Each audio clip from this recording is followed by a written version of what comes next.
Omega-3.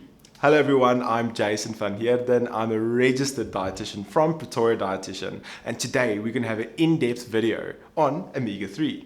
But first of all, what is omega-3? So omega-3 is an essential fatty acid that we have in the body. So we actually have another essential fatty acid. So we get omega-3 and then we get omega-6 as well. So why they are essential is because the body cannot actually make it itself. So the thing is that we have to ingest it from our food. But for interest, we also get omega-9, which is a non-essential fatty acid because the body can actually make that itself. But we normally get a lot of omega-6 in our diet. So, the omega-6 deficiency is very, very uncommon. And that's why today we're going to be talking much more on omega-3 and all the benefits of it. So the three aspects of omega-3 that we need to look at, we get ALA, we get EPA, and then we get DHA.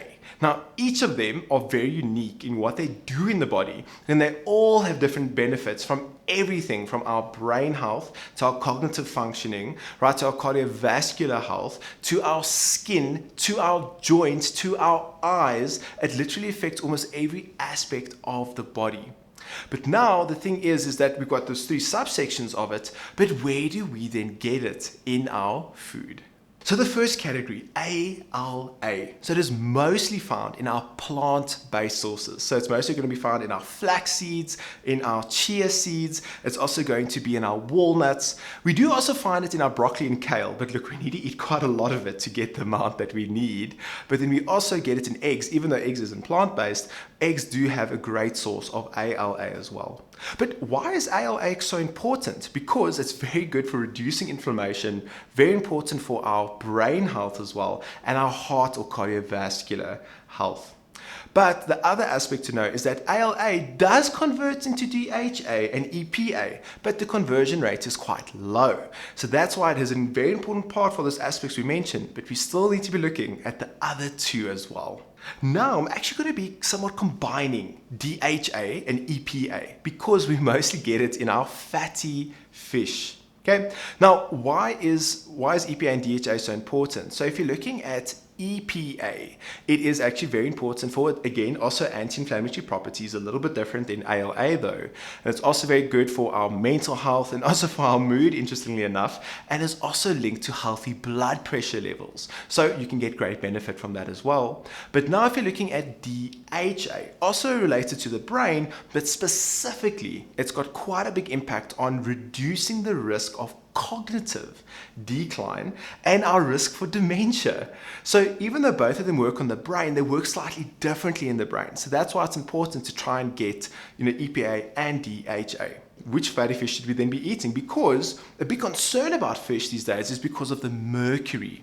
Now, the thing is that it is true, some fish, especially higher up on the food chain, are higher in mercury. So the big ones that we're more worried about is going to be our king clip, and then as well, it's then going on king mackerel as well. Then also it's going to be our swordfish, but we don't often find that in the shops. We're more going to be eating, let's say, for example, our tuna and our pilchards and sardines, which are fantastic source of protein, calcium, a lot of things, but especially our EPA and DHA. So the guidelines say is that we should be trying to get fatty fish, the ones that I mentioned now, that are low in mercury in our diet about 2 times a week. But now that normally poses with a few problems because what if I don't like fish? And as of fish, also 2 times a week, I don't know if I want to have it that much. Or let's say, for example, if you're pregnant and let's say you really can't handle the smell of fish, what do you then do? So we normally look at our omega-3 or our fish, let's say supplements, like those omega-3 tablets that you get. That can be a great way to still get in your omega-3 as well. And then another aspect that we can then look at is that you don't want to be having it more than 3 times a week, because from there, that's where the mercury levels can start to creep up over there. But if you're having fish quite irregularly, it might not be a bad idea if you want to get all the benefits that we mentioned to get an omega-3 supplement. But Jason, what if I don't eat fish at all? Maybe I'm vegan or vegetarian, or just for ethical reasons I don't eat fish. You can still get your EPA and DHA and from our plant-based sources, but the ones that are quite significant in EPA and DHA is our seaweed and our algae. So if we're putting this all together, right? So we want to be looking at three things. The guidelines say if we can, try and have low mercury fish 2 times a week. If you struggle with that, try and then get an omega-3 supplement. We'll go through the dosages just now. And the third part of that is then if you're looking especially the ALA side of things we mentioned earlier, so let's say our flaxseed and our chia seed and walnuts, having, let's say, the seeds in your smoothie or putting it on a bit of oats, or even some walnuts as a snack can be a great addition to your diet, even some broccoli and kale every now and then. So if omega-3 is an essential fatty acid and 6 is as well, why am I focusing so much more on omega-3?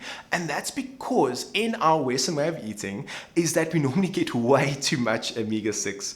And the reason for this is especially with a lot of our cooking and maybe takeaways and eating out, and it's a lot of our chips, for example, is that they normally use sunflower oil, which on its own isn't bad, but it is a little bit higher in omega-6. And a lot of our treats and a lot of oils that we use in cooking is also going to be a little bit higher in omega-6. Again, we need it. Omega-6 has its own advantages. But here's the thing. If we're looking at the research, the ratio that we're getting in basically in South Africa of omega-3 to omega-6 is 1 to 10 to 20. Okay, and the ideal ratio, what the ratio says, is that what the research says, it should be 1 to 1 or 1 to 4. So we can be seeing, it's quite a big difference. So even though omega-6 has all of its benefits, is that we often have way too little omega-3. And yes, while we can then be having, let's say, choosing the right oil to reduce our omega-6, often we still need to be focusing on increasing that omega-3. That's why the fatty fish, the plant-based, let's say our omega-3 as well, and let's say our supplements is going to be a great way to try and get that ratio back into the range that it needs to be. But how much omega-3 do you need? It all depends on your age, if you're pregnant, if you're lactating, right? And what I've done is that the video editors are going to magically is showing up on the screen all the values. Of course, look at the situation that you're in as well to get the amount of omega-3 that you need. But most of the time we'll find that getting that fatty fish, 2 times a week is the way to go. So of course, if you, let's say 2 to 3 years old, you need less omega-3, but for the portion size you're having is that we normally get to those levels that we need to. So for DHA and EPA, what we need is that, for our general, let's say, benefits in the day, for all we mentioned earlier on in the video, we need about 250 milligrams of each. So this is more if we're looking at an adult. But now the thing is, I'm going to be showing you very interesting research that if we can take up to 1 gram a day, which the American Health Association has said with their research, if you can get that 1 gram a day, which is quite easy in supplementation of fish oil, we can get a lot of extra benefits, especially with those looking to improve their overall cardiovascular health. With that 1 gram intake a day, they've seen significant decreases in our triglycerides and as well our lupus symptoms. So with triglycerides, that is part of the cholesterol profile. So with the thing is cholesterol, we get our total cholesterol, we get our LDL cholesterol, we could say inverted commas our bad cholesterol, our HDL, which is our healthy cholesterol, and then we get triglycerides. Now triglycerides, very important in the body, but if it's too much, it can be a risk factor for, let's say, heart attack and stroke and other cardiovascular complications. So fish oil has, at that 1 gram a day, has seen a significant drop in triglycerides, but then as well, we've also seen a relation with SLE, so our lupus complications as well. It's also been shown to decrease, not to as much of a big extent, but still very profound, is going to be to decrease our high blood pressure. So if you have high blood pressure, it would help to decrease it, but if you have normal blood pressure, it wouldn't necessarily decrease it. It's also been shown to reduce ADHD symptoms. Of course, it's specific to the case. Of course, we need to look at the original reason of the ADHD, symptoms in the first place. But the thing is, it has been linked to slightly improved, let's say, symptoms of ADHD. And then the last aspect that we need to be looking at is that it's very important for cognitive or reducing the risk of cognitive decline as well. And the last benefit is that it has been shown to increase our HDL, which is HDL cholesterol, which is our healthy cholesterol. So you can see you're getting a wide range of benefits. So if you struggle with any of those aspects that we spoke about, it might be worth adding omega-3 supplementation or fish oil to your diet. So just some disclaimers. There's just a few things that we just need to note. So first of all is that you want to be careful of having too much fish oil, or basically the omega-3 there has been shown to have some interaction with warfarin. So if you are on blood thinners, it's just something to be cautious of. So discuss that first with your doctor and dietitian before taking the supplementation. The second thing to look at is that if you have a medical condition that you can't handle a high amount of fat, so let's say for example you have gallbladder issues or your gallbladder has been removed, you want to be careful before adding a lot more fat into your diet. Third thing that we need to be looking at is, of course, if you're allergic to any of the foods that we mentioned, you don't want to be taking that in at all. And lastly, even though the thing is that omega-3 has been shown to, let's say, with the SLE, the lupus improvements, mental health improvements, and as well, even linked to depression and the ADHD, basically alleviating some of those symptoms, it is definitely not a replacement for going for your therapy and for your medication. It's just something that's going to be on top of what you're already doing as well.